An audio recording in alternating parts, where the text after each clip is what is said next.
U dealerství strojů Mekalak firmy JMP se sešli zastánci traktorbagru a jednoúčelové techniky, aby protestovali proti strojům Mekalak řady MVR.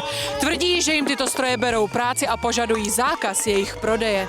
Pro televizi Noha Kristýna Konečná. A víte co? Já se jim vůbec nedivím. MVRka to totiž umějí úplně všechno. Kopání, nakládání, manipulace s vidlema nebo na háčku.